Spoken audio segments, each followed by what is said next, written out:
Bueno, ¿qué podemos decir de María Fernanda? Además de que es maravillosa, de que esa sonrisa ilumina todo.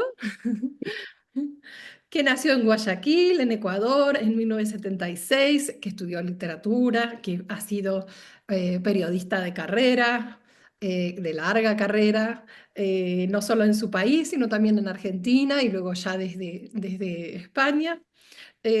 Bueno, sabemos que has publicado otros libros, pero el primer libro de relatos es este, Pelea de Gallos, al que le sigue, acá lo tengo, ajá, ya lo vamos a leer en cualquier momento, Sacrificios Humanos, y esta otra maravilla que está acá, que es Visceral, de la cual soy muy, muy, muy fan. Eh, bueno, voy a hacer una sola cosa, leer una pequeña cosita. Y después te voy a pedir que te presentes vos con todo lo que yo no he dicho. Bueno, Mucho. Pero esta frase, la manera en que empezás, visceral, a mí me encanta y es como un faro, ¿no? Un faro que lo uso cada vez que me pierdo yo. Entonces, yo recurro a María Fernanda. Dice, recurro a la literatura, como siempre que no puedo entender algo, que la injusticia me retuerce las vísceras, que siento que podría desmayarme de ira, recurro a la literatura. De esta manera contundente y maravillosa empieza Visceral. Y eso habla mucho de María Fernanda. Pero bueno, ¿qué cosas deberíamos saber? ¿qué cosas deberían saber sobre mí? Claro, quieras contar. Bueno,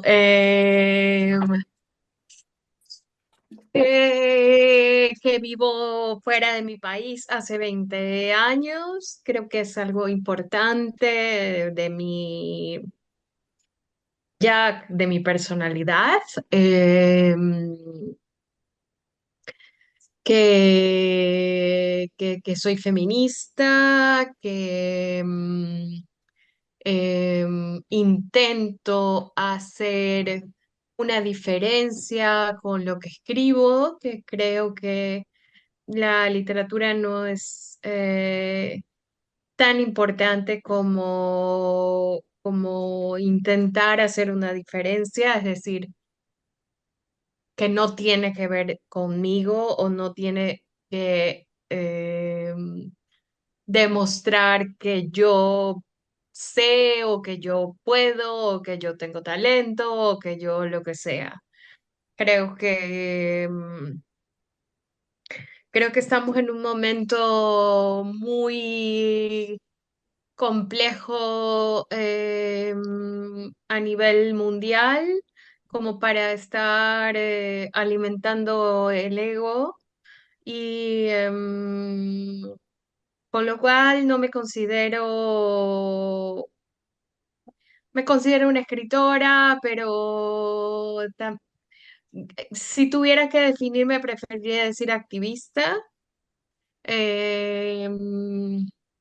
No me molesta, de hecho, que se me considere activista. Yo sé que hay gente que escribe y le molesta que le pregunten sobre sus filiaciones políticas o sobre sus compromisos. A mí no, al contrario. O sea, a mí a veces me cuesta hablar del libro o hablar de la estructura o de lo que significa para mí la poética dentro de los relatos y todo eso que está ahí, pero que a mí no me gusta enfatizar porque creo que ya está ahí y es un trabajo duro, es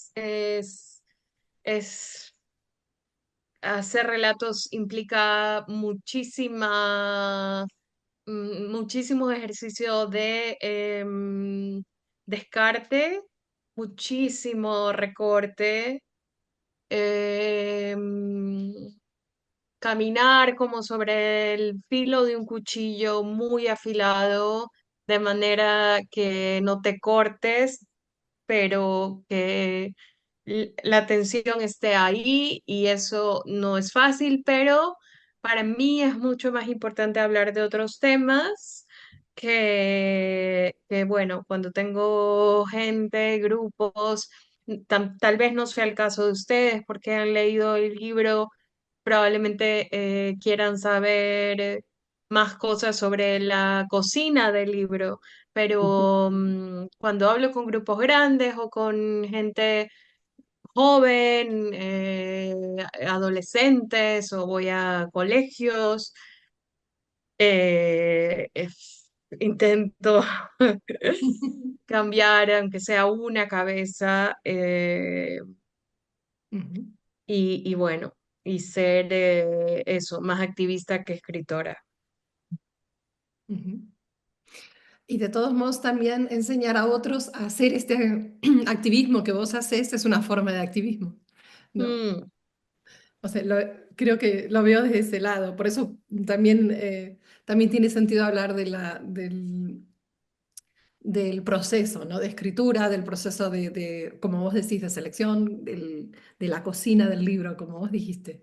Y este es un libro muy especial porque es como el salto, ¿no? De alguna manera. Vos has escrito toda tu vida, pero esto fue el salto a la ficción, ¿no? A la ficción hacia afuera, digamos, ¿no? Para otros. sí. Yo había escrito ficción durante, bueno, de muy jovencita, yo leía desde muy jovencita y me gustaba mucho escribir. Yo creo que una cosa, digamos, creo que hay gente que es lectora y que no necesariamente escribe, pero creo que la gente que escribe es imposible que no sea lectora.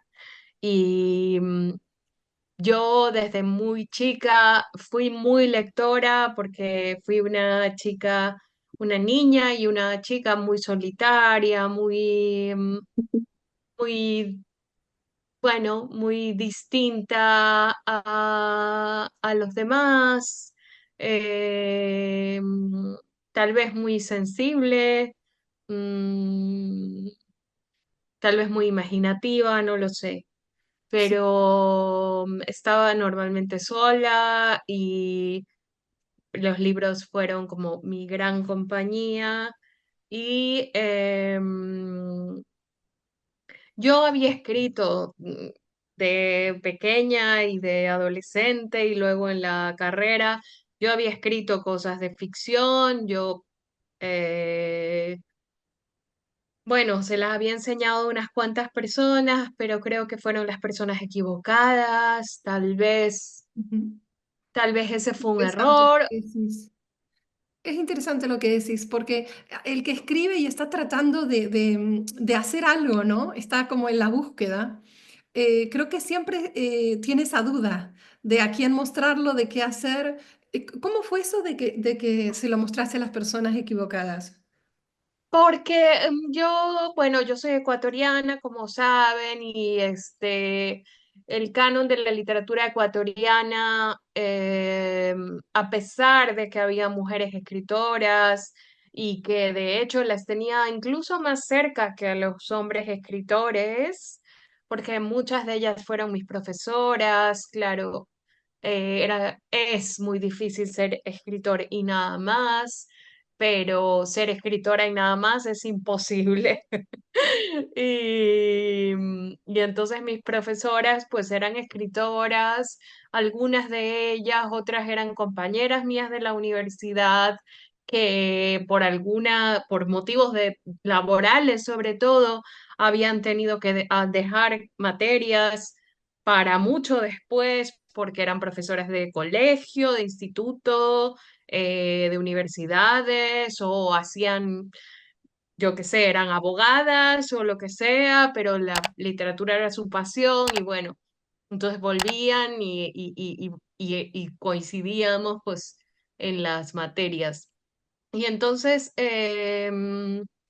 yo creo que me equivoqué al pensar, era muy joven y me equivoqué al pensar que quien tenía que valorarme o darme el permiso, ¿no? Como el fuego olímpico era un escritor, porque solo se hablaba de escritores, porque si una escritora escribía un libro, lo presentaba, el tamaño, ya lo veías, ¿no? En el periódico, el tamaño, la importancia que se le daba a su presentación, a su libro, a una entrevista, lo que sea, era muchísimo menor al despliegue que se le daba al del gran escritor fulano, esto seguro les suena de sus diferentes países, y los suplementos de cultura, que eran muy poquitos,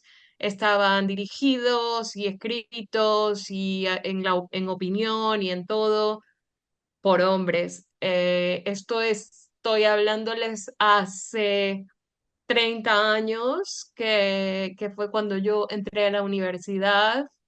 Em, y bueno, las cosas han cambiado muchísimo, pero hace 30 años Ecuador era un país donde la disidencia, la marginalidad, la pensar fuera de la caja, Ujú. em, Estaba mal visto.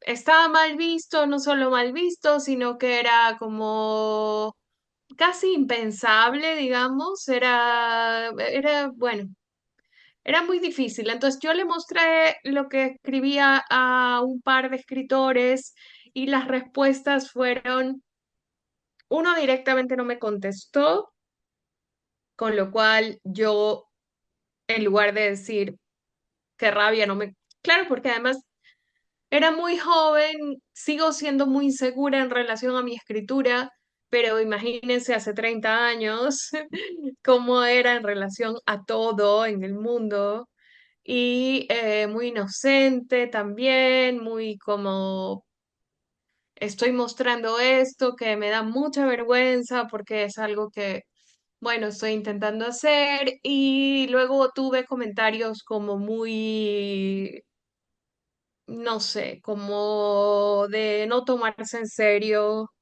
Mm. ¿saben? Como lo que haces como con una mascota, da una voltereta, o sea, nunca como de, a ver, esto está bien, esto está mal, esto, claro, y nunca sigue escribiendo, digamos, aunque esté mal, que es lo que yo siempre le digo a mis estudiantes que es, ok, puede que este no sea tu mejor obra, pero eso no quiere decir que tú no tengas talento. Ujú. Pues eso no se decía, ¿no? Está la cosa esta de las vacas sagradas que nunca dan, ya sé, en lo que sea, lo que te dediques, y sobre todo las que ya somos mayores, eh, o sea, mientras más atrás vas, más difícil es que hayas recibido reconocimiento en algo que hicieras. Eh, de hecho, parecía normal que cocinemos bien cuando, digamos, no es una cosa que viene en nuestra carga genética, saber cocinar bien, y Ujú. nadie decía nada, y de repente tú te lanzabas una cosa maravillosa, increíble, que ahora recibiría premios, y la gente pues decía, ay, si es que decían, ¿no? Qué bueno te quedó. Ujú. Pues yo creo que era un poco eso y como la validación la busqué en el lugar equivocado, mm, tardé muchísimo tiempo. Publiqué Pelea de Gallos hace apenas 6 años. Ujú. Mm, Y hay cuentos de esos que los tenías escrito hacía tiempo? ¿Cómo fue sí, eso, la producción de sí, este libro en particular? Es sí. una recopilación, digamos? Sí, yo no mostraba porque pues de ese fiasco eh, yo ya no me sentía con el valor de mostrar y pensé que era una cosa que no era para mí simplemente y que, bueno, hay cosas que no podemos hacer todas. Yo qué sé, yo no puedo pintar, yo no puedo tocar el violín, yo no puedo, no sé, ¿no? Es una cosa como que me pasó que me convencí de que efectivamente bueno, no servía para esto y entré a trabajar en el periodismo, que fue y es para es un gran amor de mi vida eh, un género que me permitió a mí desarrollar un montón no solamente de artilugios literarios, sino para contar la realidad, sino de empatizar y de poder contar a una persona real convertida un poco en personaje para que el lector la entienda, para que el lector la vea, porque yo era la intermediaria, soy la intermediaria entre el lector y la persona con la que ha hablado. Entonces, yo no sentía que estaba como perdiendo esa parte de mí, Ujú, como que, o sea, yo no siento que el buen periodismo, la crónica, sean un género que está desligado de la tradición literaria. De hecho, siempre digo que Svetlana Alexievich recibió el premio Nobel sin escribir ficción ninguna eh, bueno, que Leila Guerriero, por ejemplo, que es una magnífica periodista, tampoco ha escrito ficción y sin embargo es tan importante para el canon latinoamericano contemporáneo como cualquier escritora de ficción. Entonces, bueno, yo estaba bien, contenta, pero siempre estaban esos cuentos ahí esa otra parte, esa parte que no te permite la verdad que no te, digamos, que no te permite la realidad, que es alcanzar una verdad paradójicamente más intensa, ujú. más deslumbrante, porque tú no puedes inventarte lo que piensa la gente, tú tienes que escribir lo que la gente te dijo.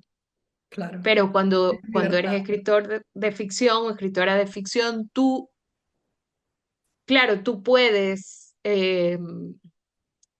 inventar eh, lo que has visto, yo qué sé, acerca de el aborto o del maltrato infantil o lo que sea, eh, lo puedes hacer encarnado en un niño, una niña a la que no conoces, pero que sí conoces su sufrimiento, que sí conoces las estadísticas, que sí conoces el dolor, ¿no? Y entonces es un ejercicio distinto, pero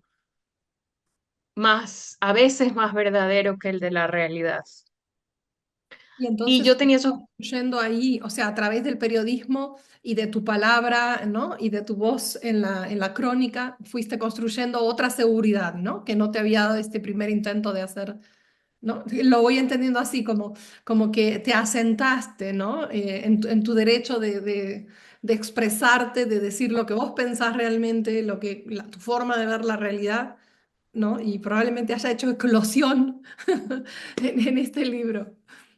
Sí, bueno, sobre todo porque lo uno es una carrera, o sea, es mi carrera y lo fue mucho más durante muchos años, hasta hace 6 años yo me dedicaba al 100% al periodismo. Y entonces,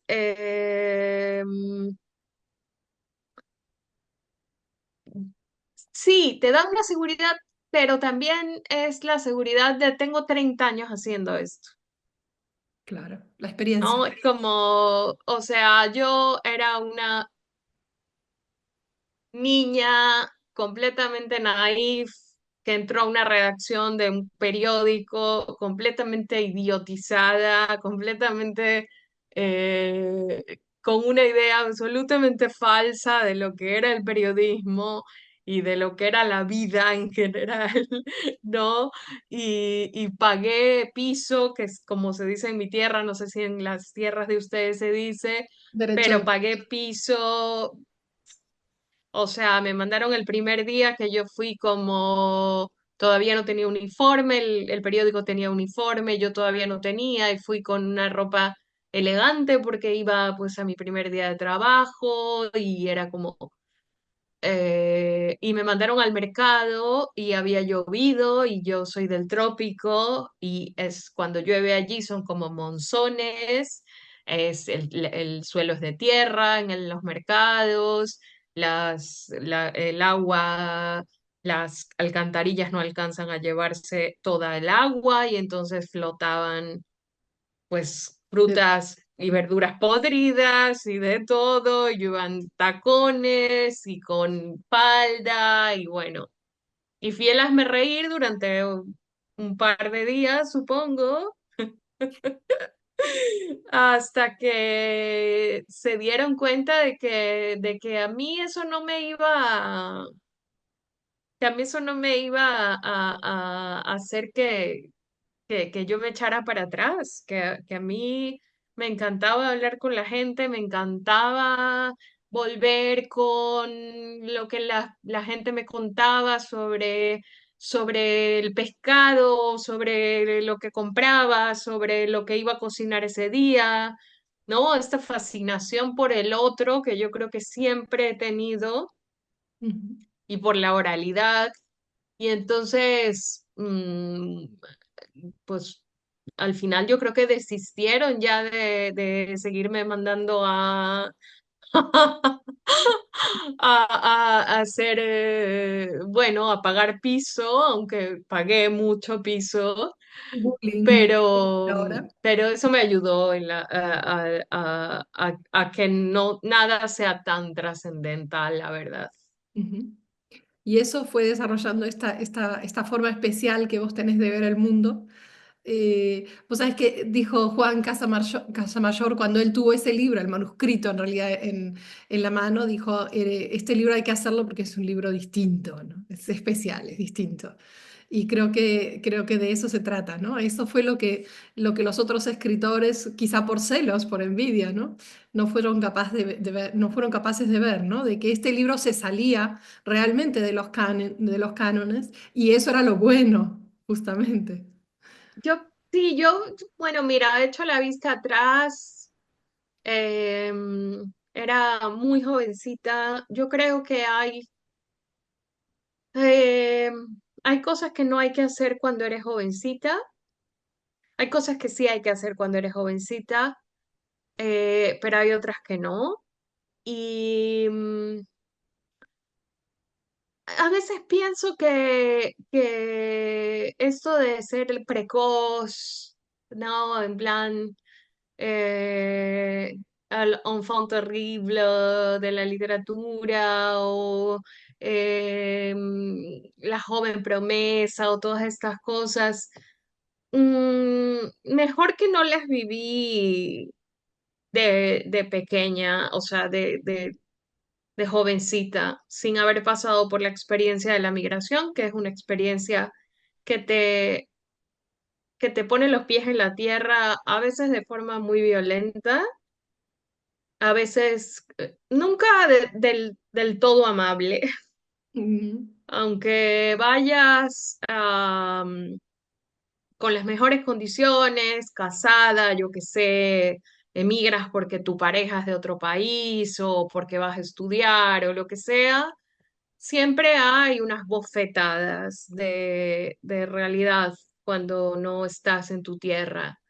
Y yo creo que la chica que yo fui necesitaba varias bofetadas de realidad. para poder llegar a ser la persona que soy yo ahora, no la escritora, la persona. Entonces me parece bien que haya sido así. No me gustaría que exista un libro mío de hace 30 años o 25 años del que me avergüence. Ujú, claro. Es todo un proceso de maduración como persona, como escritora, y este es el resultado, ¿no? Mm. No el final del camino, pero el comienzo de un camino distinto, ¿no? Y bueno, son todos unos relatos muy particulares, muy especiales, muy fuertes, donde yo creo que en cada uno decís esta boca es mía y te animás y decís un montón de cosas, ¿no? Importantes que para mí hay que decir, que es muy necesario decir, hablar, ilustrar, ¿no? A través de las historias. Pero, ¿cuál es la chispa que enciende una de estas historias o cada una de estas historias? ¿De dónde Yo sale creo, esto lo quiero escribir? mm, a ver, yo, por supuesto, yo no tenía ni idea de cómo se hace un libro de ficción, de relatos, no tenía ni idea de edición ni de... Yo estudié literatura y me especialicé en literatura, pero lo que te enseñan cuando estudias literatura es a leer y a ser crítica, en verdad, a ser académica. No te enseñan nada de la ficción. Es, van por otro camino completamente. No hay lugar para la creatividad. De hecho, no sé si alguna de ustedes ha sido académica o ha trabajado en la academia o es académica. La academia es un cinturón de castidad para la creatividad. No, no puedes decir absolutamente nada sin que tengas que citar de dónde viene. Eh, yo todo el tiempo me preguntaba, pero entonces, ¿cuándo avanzas con una hipótesis? Porque si tengo que justificar cada idea de dónde la he sacado, ¿cuándo están las mías? Eso. ¿No? ¿Cuándo me puedo yo permitir aportar una mía? Cuando ya soy, no sé, maestra, doctora, cum laude o no sé. Entonces, yo con la academia estoy bastante separada hace mucho tiempo.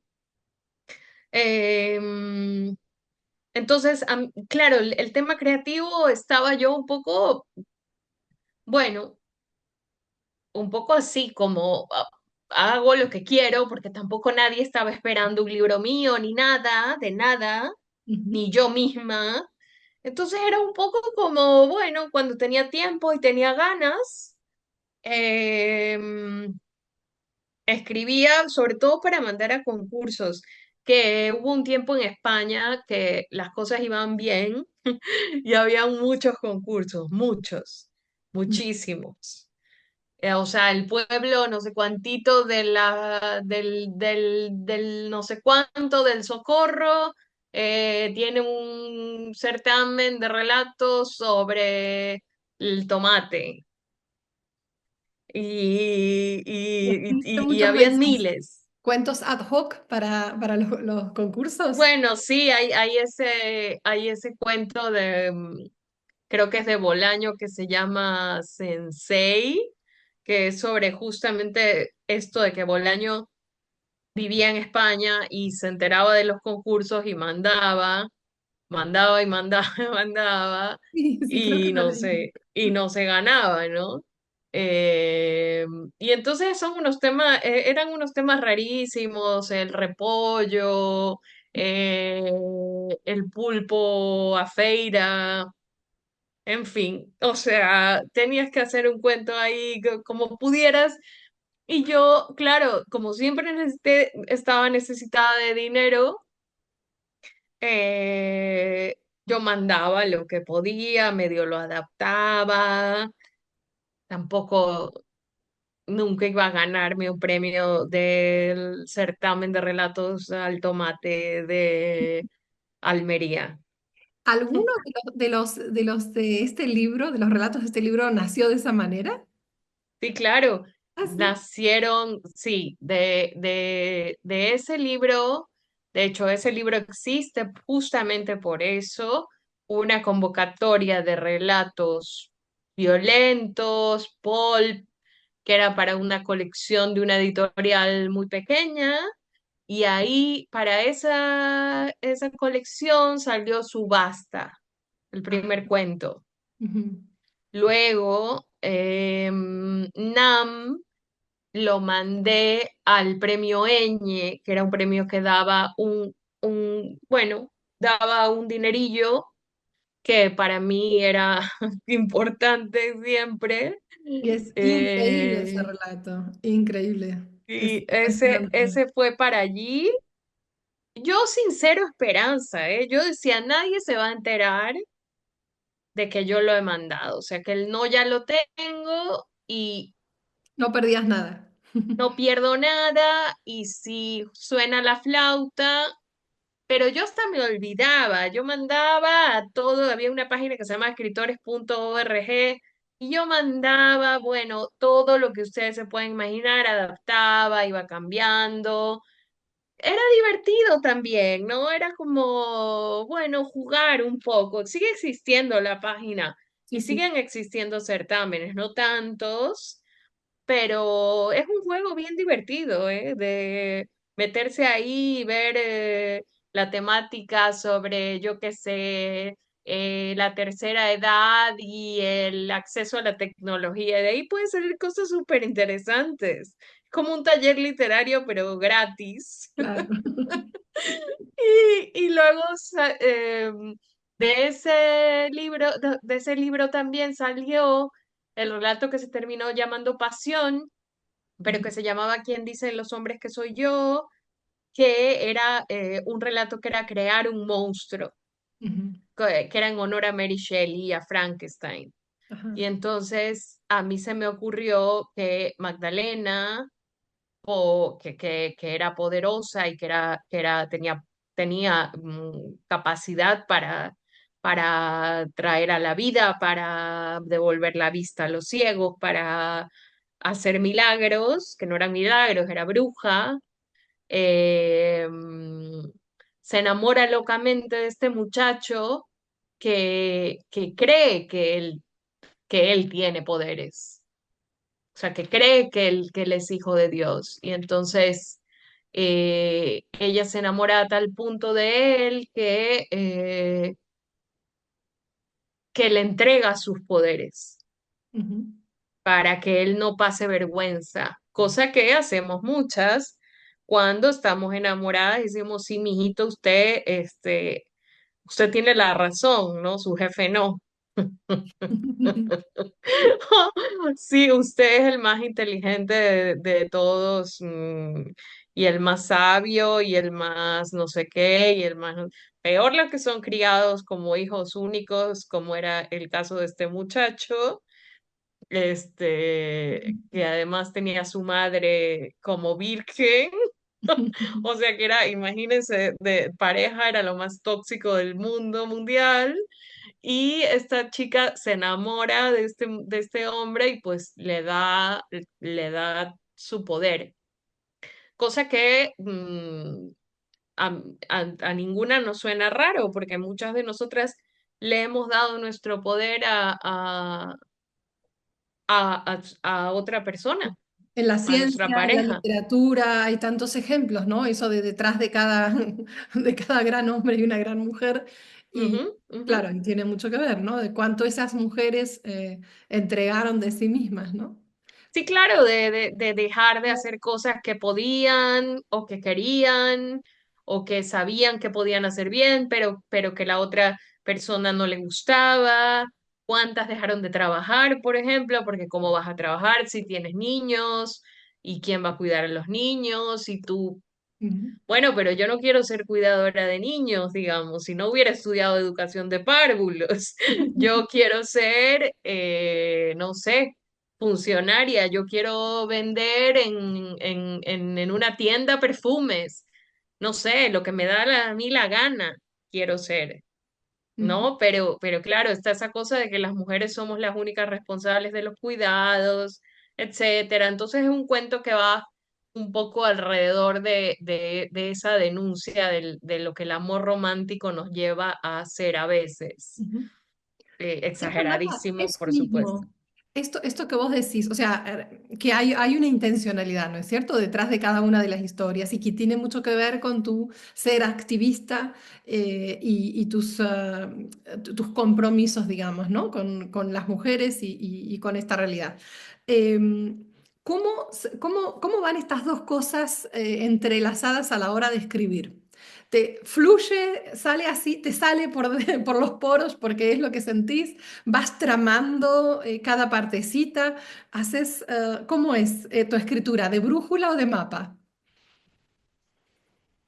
Yo creo que de ninguno de los dos, ¿no? Es como simplemente como estar atenta al mundo, simplemente. O sea, ahora, por ejemplo, tengo ya hace tiempo pensado hacer una colección de relatos solamente con las mujeres de la Biblia y con las santas, Ujú. ¿no? Estas historias que son que son tan crueles con nosotras, porque primero nos ponen unos modelos inalcanzables, luego yo qué sé, Santa Lucía, por ejemplo. Santa Lucía Mártir. se arranca, o sea, encima son súper gore, súper como de horror corporal completo, porque Santa Lucía se arranca los ojos para no pecar. O Ujú, sea, imagínense el mensaje que nos dan, ¿no? Para ser santa tienes que hacer este tipo de sacrificios. ujú. Hay otra santa, Águeda, me parece, no estoy segura, a la que por hacerse cristiana, de castigo la metieron a un prostíbulo. De ¿Qué? castigo. ¿No? Y entonces es como aleccionarnos todo el tiempo de lo que no, porque claro, pierdes completamente, o sea, la meten a un prostíbulo y eso significaba el rechazo absoluto o sea, era peor que exiliarla, Ujú, o sea, era peor, era convertirla en intocable, era convertirla en la escoria. ujú, Y todo el tiempo además se repite lo de las prostitutas. Magdalena era una mujer que sabía leer y escribir, digamos. Pero todo el tiempo se repite la prostituta, ¿no? Y ujú, como de esa manera de ponernos en contra de nosotras mismas, en contra de nuestra libertad sexual. Y entonces yo ya empecé con Magdalena, con las hermanas de Lázaro, en ese cuento Luto, así. que viene de la idea que es un cuento de zombies, en verdad, ¿no? Porque viene de la idea de que ese muchacho pues ya tenía un tiempito ahí muerto y que por lo que hemos sabido, las que somos fanáticas de los zombies, eso no resulta muy bien cuando tú regresas. Claro. No, o sea, muy bien las cosas no salen y tu cabecita no está muy bien. Entonces, Ok. claro, yo Y decía, este chico es raro, ¿no? Y está como empezó, quedado en el pasado de alguna forma. Sí, en una situación ya muy, muy precaria, ¿no? a ver, estamos hablando de Oriente Medio, estamos hablando del tiempo en el que se degrada un cuerpo, estamos hablando ¿no? Y entonces, bueno, un poco jugar con la idea esta de que, aparte de que era un desgraciado con sus hermanas y de que hay un pacto de caballeros, que además yo creo que fue justo cuando fue el juicio de la manada en España, que fue muy, muy, muy, muy potente y muy doloroso porque eran un grupo de 5 hombres que habían violado a una chiquilla eh, que estaba pues prácticamente inconsciente. Y entonces yo creo que fue como de esa rabia de decir,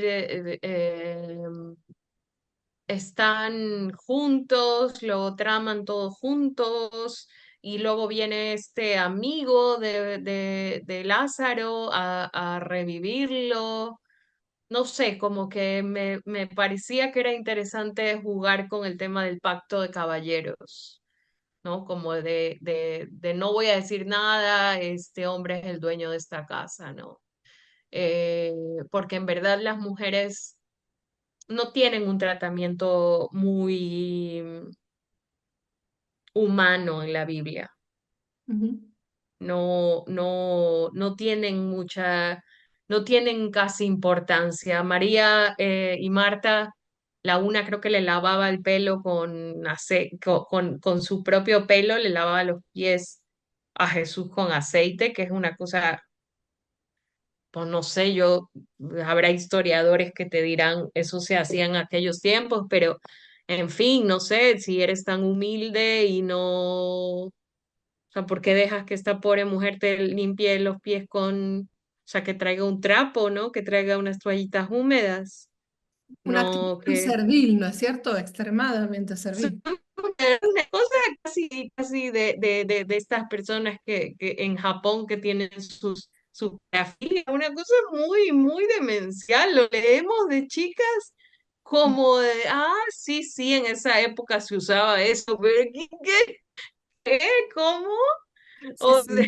Se sea, naturaliza, digamos, ¿no? esto es En la Biblia. muy kinky, muy raro, esto es muy raro. Mm, Y he empezado a pensar en la Virgen María. Estuve en Italia viendo a la Virgen que pintó Piero de la Francesca, que es la Virgen embarazada, que ujú, es súper bonita. Y de repente estaba ahí viéndola y dije, ¿y, y qué si eran gemelos? ¿No? Y qué si y qué si era una niña a ujú, la que salió primero? ujú, ¿No? Qué pasaría entonces? ujú, ¿Qué, cómo la borrarían, ¿no? ¿Cómo harían el borrado cómo hacen el borrado de todas nosotras? Eh, y entonces esta niña se la lleva la matrona, ¿cómo se llama? La partera se la lleva a un lugar que era real en la Biblia, que es donde viven las brujas, y se la lleva y la cría, y ella cree que tiene los poderes de la brujería de su ujú. madre adoptiva, pero en Wow, verdad es que ella es la primogénita, claro, ella tiene los poderes, por derecho ella propio, es, digamos. Qué ella bueno. es, Bueno, y eso sí. espero que salga pronto, porque ya creo que nos estás dando curiosidad todos. Sí, sí, bueno, yo es que Trabajando en ese con proyecto. Santa Lucía estoy fascinada desde niña cuando vi esa imagen de esta mujer con la bandeja de ojos. Mm. Eso, o sea, yo tenía un libro de santos porque yo iba a un colegio católico y pues ahí estaba esa ilustración que no sé, no sé si saben ahora el problema que hay en Argentina con la lectura de Cometierra y con la lectura de los libros de Gabriela Cabezón y con Aurora Venturini, y yo tenía que ver todos los días una señora que se había arrancado los ojos y que los tenía en una bandeja, Ujú. ¿no? Como Y que no tiene que mucho sentido, ¿no? no, no.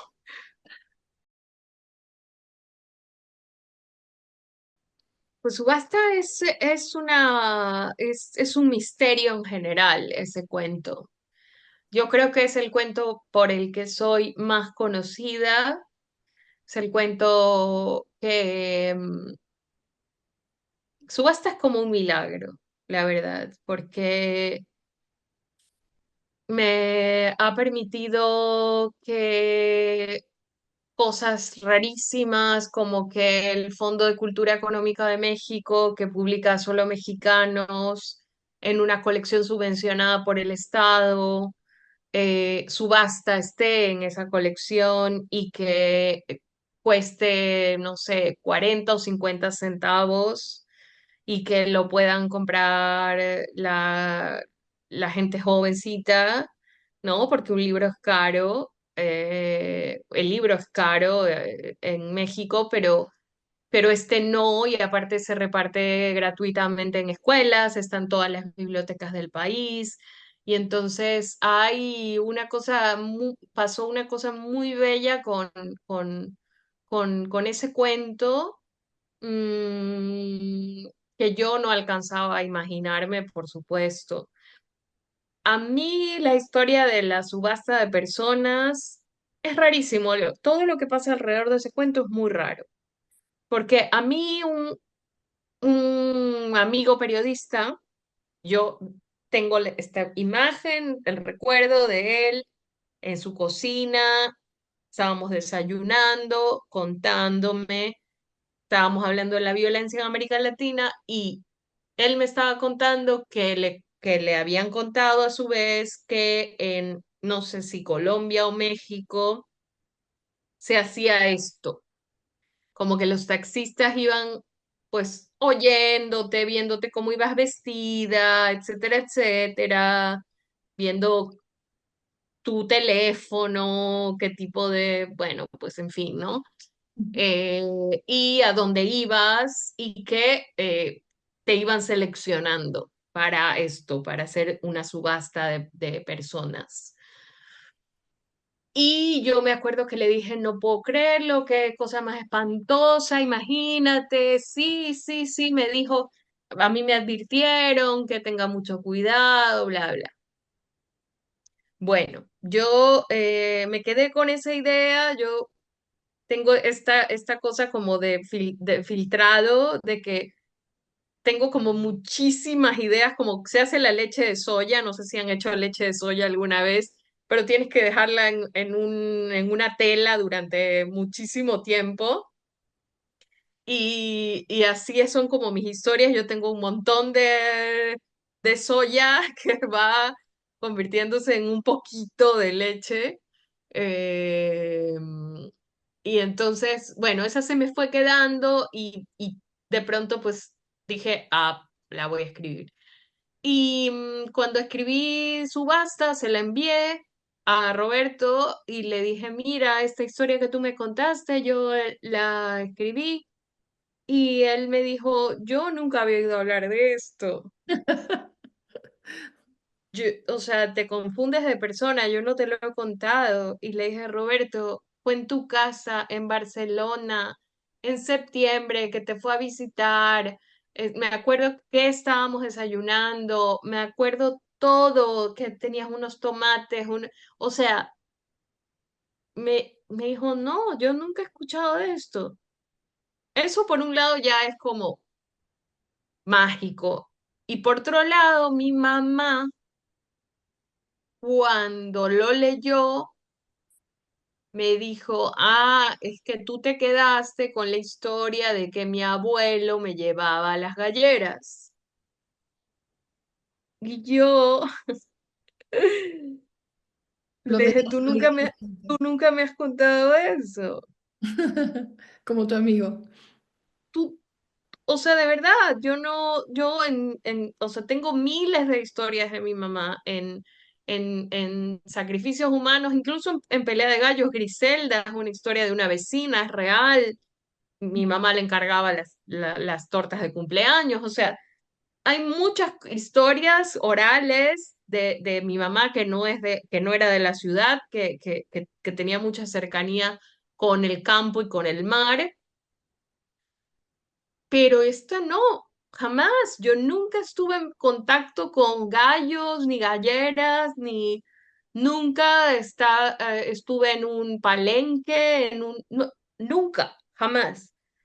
Y ya es como tipo, se heredan los recuerdos, o sea, ya es una cosa muy, muy loca, muy, muy, muy loca y muy mágica. Y, y pues ya es como más grande que yo y que todo. Hay gente que se disfraza de la chica de subasta, que se pone unos gallos de mentira, se hace una falda de gallos de mentira. en Halloween y no sé, es como algo mucho más grande de lo que yo me pude imaginar nunca y creo que es porque tocó una fibra que, si bien muchas habíamos escrito sobre la violencia en América Latina, creo que ninguna se había atrevido a hacerlo tan violento Ujú. De y forma tan, descarnada. Ujú. De forma tan, descarnada, ¿no? Tan así. sí, sí, y tan salvaje y sobre todo que sobreviva la víctima, la supuesta víctima. No suelen dejarnos vivir a las mujeres. Lo que pasa es que ese cuento tiene una fuerza muy grande, es toda la resiliencia y cómo se construye, es como un, ¿no? Como un manual de resiliencia, cómo construyó la resiliencia esta mujer que la salvó, ¿no? Y la resiliencia no se construye si no hay una violencia muy grande, si no hay algo que realmente está a punto de quebrarte, pero vos seguís adelante, ahí es donde se construye, ¿no? Y esto Y se está... construye con el asco, que es una cosa bueno, yo luego he ido procesando, ¿no? Ya haciendo una teoría, porque una no escribe relatos ni novelas ni nada haciendo una teoría sobre lo que está escribiendo, pero claro, esta mujer hace lo que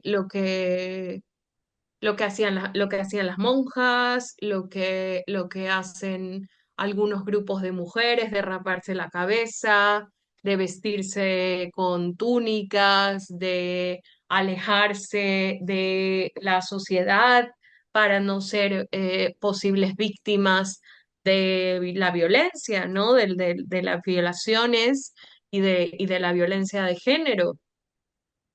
No siempre resulta, pero una de las cosas más conmovedoras que me pasó en relación a este relato fue que una chiquita en México me dijo que si este relato era un manual de qué hacer cuando la secuestraran.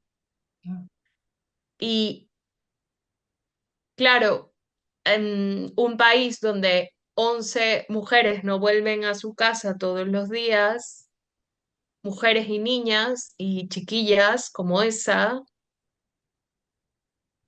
claro, a mí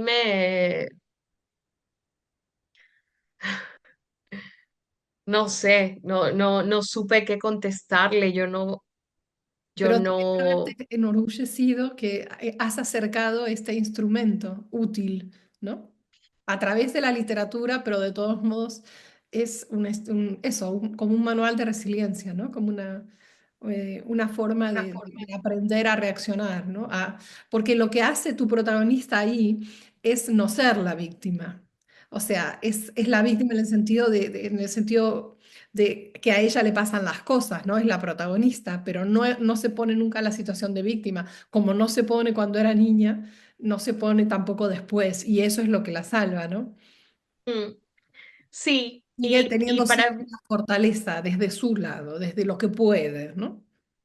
sí, para mí es importante, la gente me habla mucho del odio o sea, me dicen como que hay mucho odio o desprecio al personaje masculino, pero para mí el padre de Subasta es un personaje que aparece poco, pero que es fundamental, porque es un padre que, contrariamente al padre latinoamericano, que dice mi princesa no la toca a nadie, a mi princesita, eh, venga, mijita, y te oculta todos los horrores del mundo.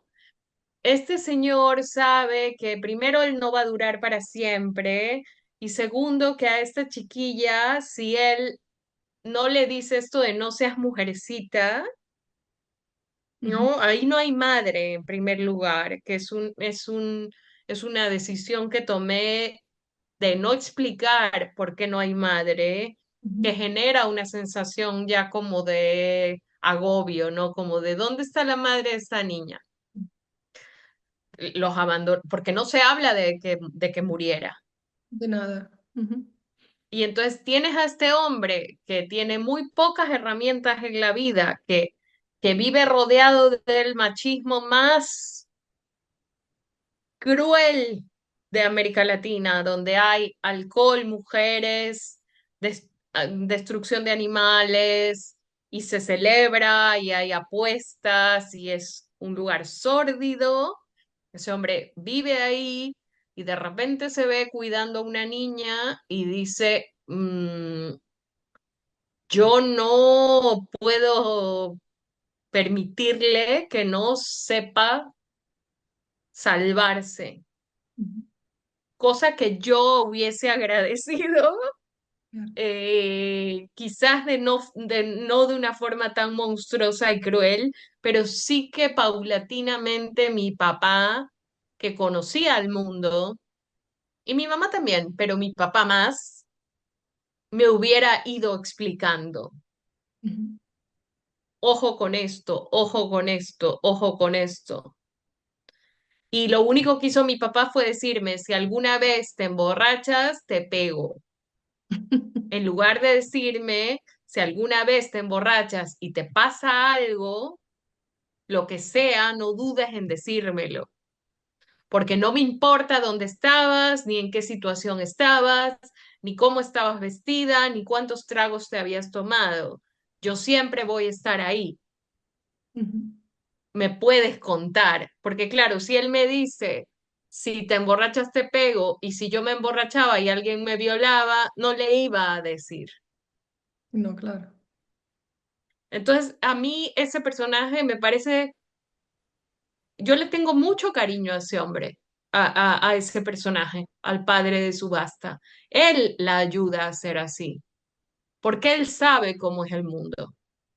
Claro, Y apuesta no es al normal país. en los padres latinoamericanos. Ujú.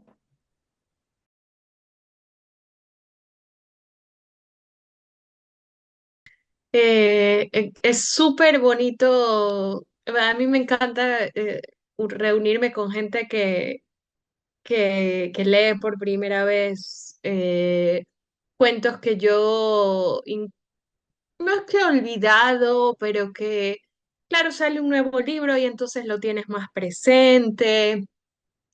Pero yo, por ejemplo, a mí me pasa con Cloro,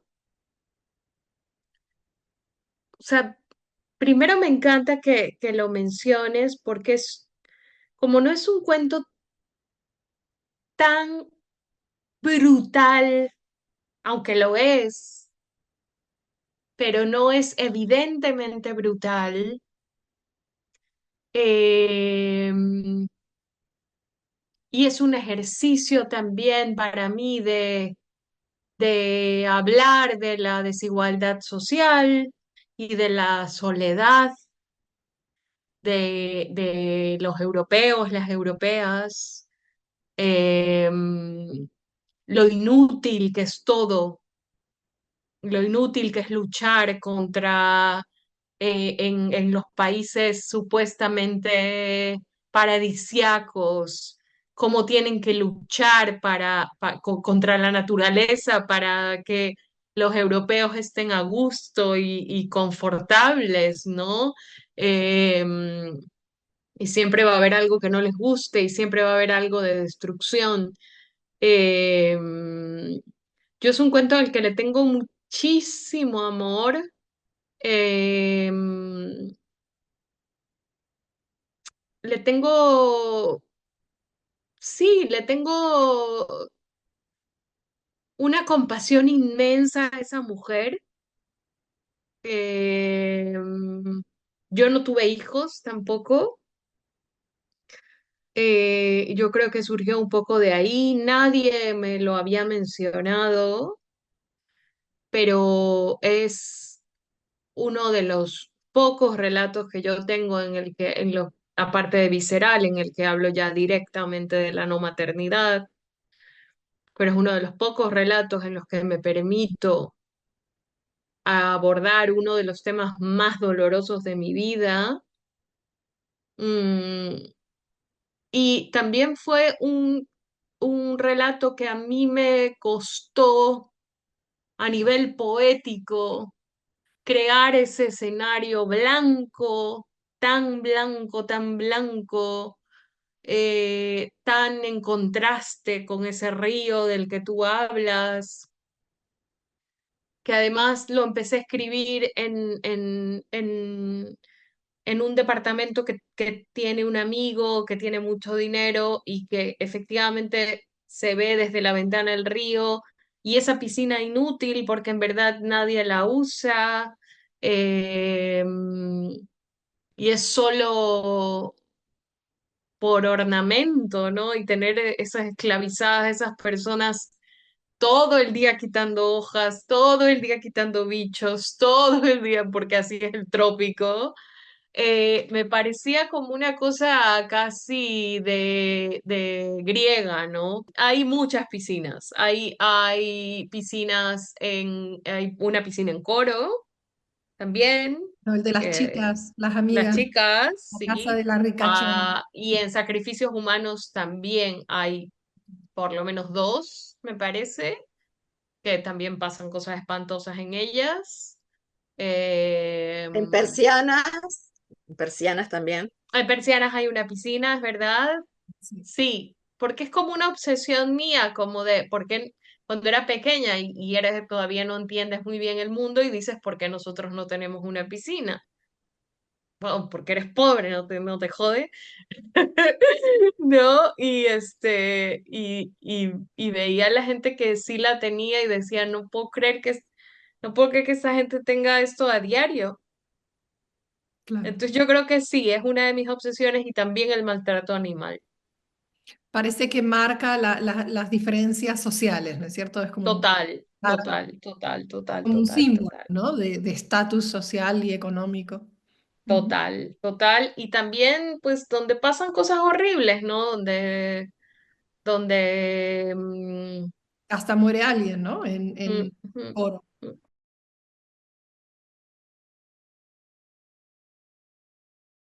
De hecho, el otro día di una pequeña charla que se llamaba Cómo destruir a una mujer y entonces hice que todas las participantes escribieran formas que se les ocurrían de destruir a una mujer y de repente les dije, bueno, démosle la vuelta y cómo esto es una forma de destruir al hombre.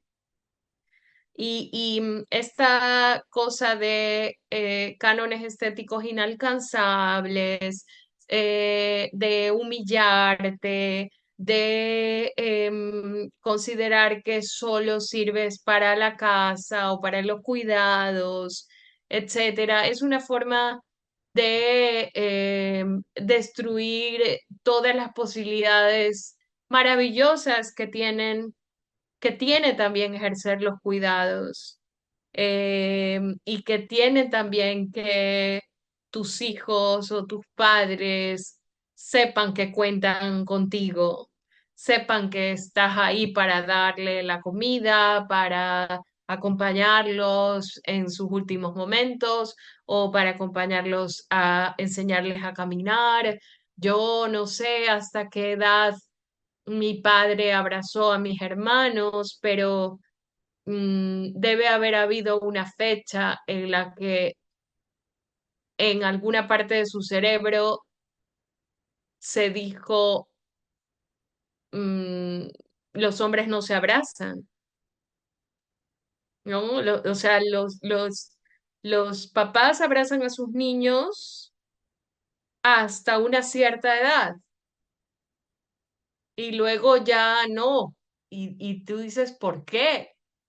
Y eso, esa destrucción que nos hacen a nosotras, pues también se la hacen a ellos, porque dices, ¿por qué no te puede gustar lo que te puede gustar?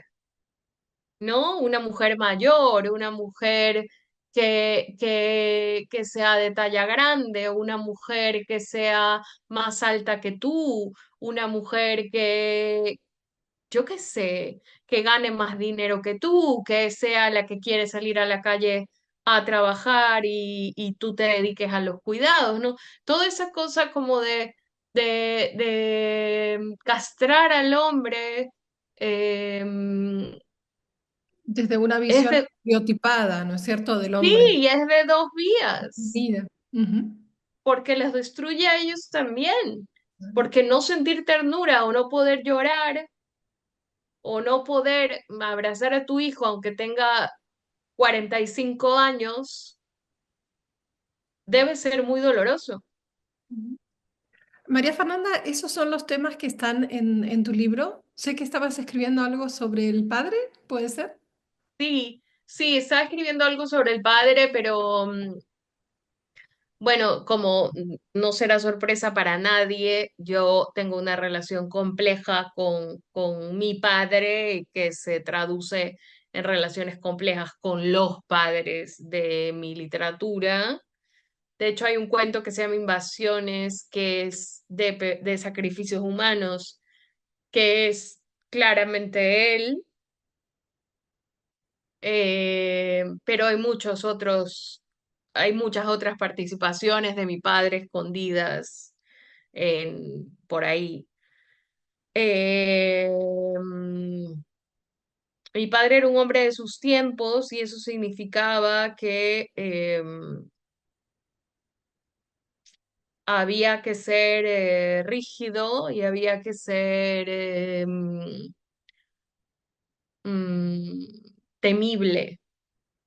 Y yo creo que a él ese papel nunca le gustó, ¿no? Y entonces lo que estoy intentando hacer es como él tuvo una agonía muy larga en un hospital público de Ecuador, un lugar olvidado de la mano de Dios, un lugar mucho peor que el infierno de Dante, mucho peor, con muchos, muchos, muchos más círculos. Eh, pues quiero un poco recuperar a ese niño y a ese chico que fue ese hombre y que justo lo que hablábamos, fue víctima de esta forma de educar que recibió de mi abuelo, que era muy violenta. ¿No? De decir, bueno, aquí tienes que salir a buscarte la vida y yo no te voy a pagar la universidad y pues tienes que ser masculino y tienes que ser bueno en los deportes y tienes que ganar mucho dinero y tienes que ser... Y yo creo que él era como yo, una persona hipersensible, ¿no? Mm, es que a los chicos no los dejan sentir. Y entonces eso, en eso estoy intentando entrar en esa cabeza. Es difícil, pero bueno, Endurecerse era el mandato, ¿no? Es como que estaba mezclada la total, cuestión del respeto con la dureza, con la violencia. total. A mí me gusta mucho la belleza. Creo que la literatura y la belleza de la literatura me ha ayudado a ser mejor persona, me ha ayudado a no solo ser más empática, sino apreciar lo mundano, el lenguaje, algo que usamos todo el tiempo y no reparamos en él. Eh, yo leo de todo, pero a mí me gusta mucho la poesía y en la poesía encuentro justamente no sé cómo decirlo, tal vez compensación del dolor por medio de unas imágenes hermosas y dolorosas a la vez.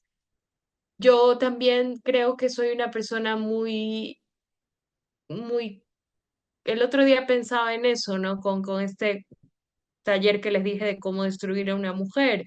Yo no nací para tener rabia y yo no nací para escribir violencia probablemente. Em,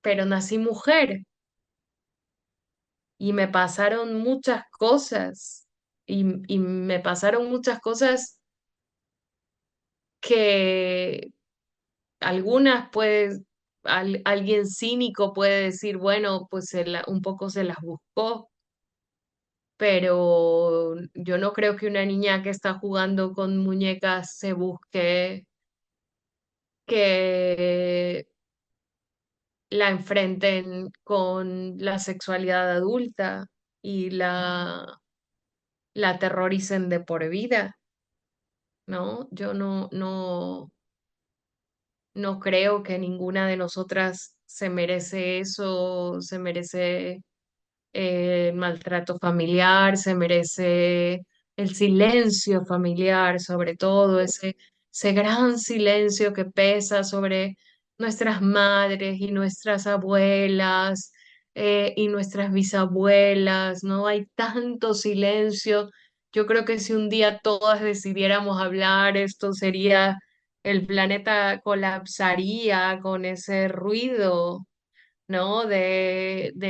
Porque si bien el Me Too o el Cuéntalo, todos estos movimientos de las mujeres que cuentan sus historias, ha sido muy importante. Todavía muchas de nosotras, por la memoria de nuestras madres o de nuestros padres, por la memoria porque tenemos hijos, hijas, nietos, nietas, eh, callamos. Porque no queremos recordarlo, porque no queremos darle importancia, porque no queremos que se nos compadezca, porque no queremos que se nos juzgue, diciendo, ¿tú qué hacías allí?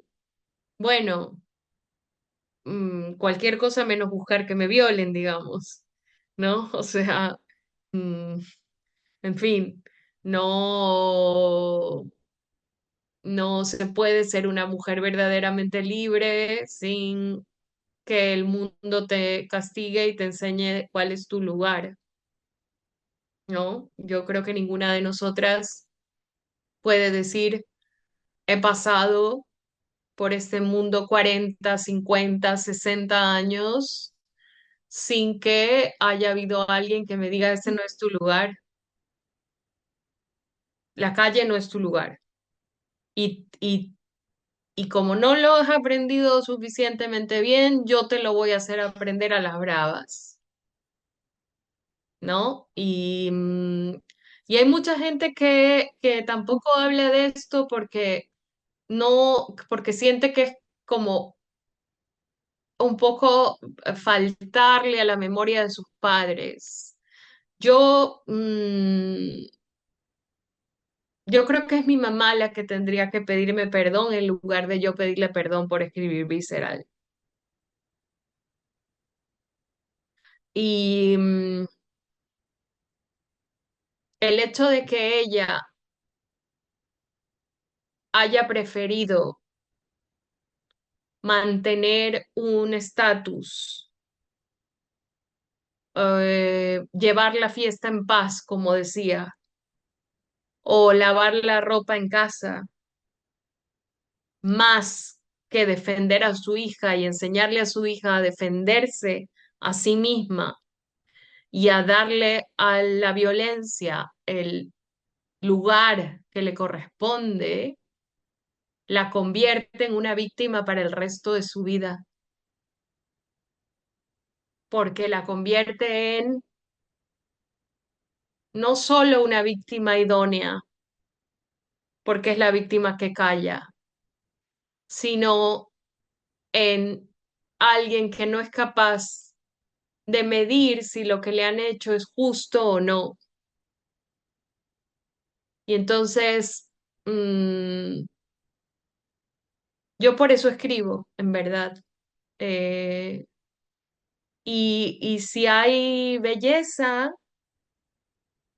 te agradezco mucho que lo hayas visto, aunque en verdad Como les decía al principio, no es algo de lo que yo hablo mucho. Yo sé que estoy haciéndole mucho daño a la gente contando esto, contando estas cosas, y que lo único que tengo son palabras, y que si fueran solo palabras de horror, violentas, sádicas, sería como un festival, como esta pornografía de la violencia y pornografía del daño. Y nosotras no somos eso, y a mí no me define las veces que me han hecho daño. A mí me define primero poder contarlo y segundo poder contarlo incluso con belleza. Yo creo que yo he ganado. Y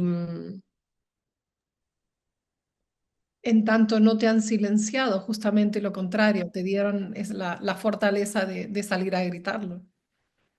bueno, no, yo simplemente digo que escribo cuentos de terror.